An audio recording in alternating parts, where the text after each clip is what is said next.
Żyłam spokojnie na Białorusi, nie interesowałam się polityką. Nikt mnie nie zmuszał do bycia za Łukaszenką. Ale w roku 2020 moje życie się zmieniło.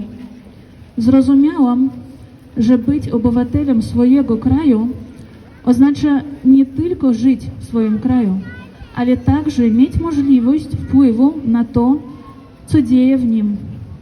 Najprostszym sposobem wpłynięcia na to, co dzieje w moim kraju, jest wybór prezydenta.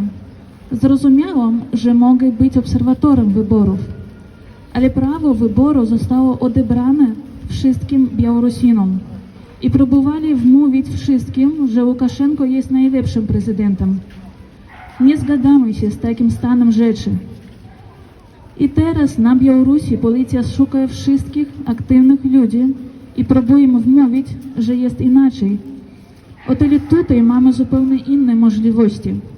Dlatego wychodzimy na ulice Warszawy i będziemy mówić o tym, co dzieje się na Białorusi.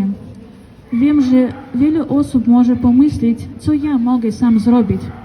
Ale to właśnie wtedy, gdy Białorusini się zjednoczyli, pokazali i nadal pokazują, o co chodzi w reżimie Łukaszenki.